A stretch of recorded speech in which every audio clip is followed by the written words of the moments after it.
One day, a young governess named Violet Hunter visits Sherlock Holmes at 221B, Baker Street, seeking advice about a peculiar job offer. She's been offered a position at a country estate called the Copper Beeches by a man named Jephro Rucastle, who lives there with his wife and young son. The salary is unusually high, £100 a year, far more than she expected. However, the conditions of employment are strange. Rucastle insists that she cut her hair short, wear specific dresses, and sit in certain places at particular times. Though uneasy, she is tempted by the money and asks Holmes whether she should accept the job. Holmes warns her that the conditions seem suspicious, but leaves the decision up to her. A few weeks later, Violet writes to Holmes, urgently requesting his help. Holmes and Watson travel to the Copper Beeches, where she tells them of the unsettling experiences she has had since her arrival. The Rucastles are friendly on the surface, but their behavior is odd. She is sometimes asked to wear an electric blue dress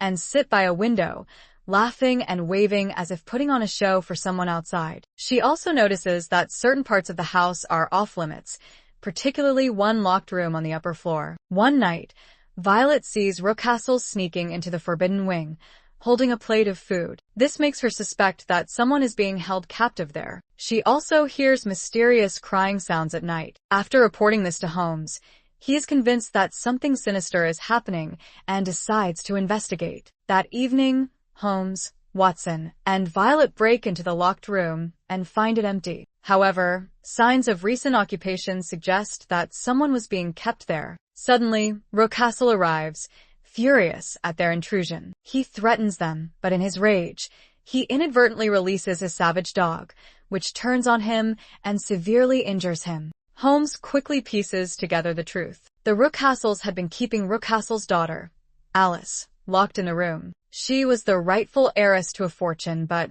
refused to comply with her father's wishes regarding marriage. Rucastle, fearing that she would leave and take her inheritance with her, imprisoned her to prevent her from marrying someone of her own choosing. Violet was unknowingly used as a decoy. Her similar appearance and clothing were meant to trick onlookers into believing Alice was still free. Fortunately, Alice had already escaped with the help of her fiancé. With the truth revealed, Violet resigns from her position, and the case is closed. Holmes expresses admiration for Violet's courage and intelligence, but, in his usual detached manner, declines to dwell on sentimentality. The story highlights Holmes' keen observational skills and his ability to unravel a sinister plot hidden beneath seemingly harmless domestic arrangements. Themes of greed, control, and female agency make this case one of the more gripping and suspenseful in the Adventures of Sherlock Holmes.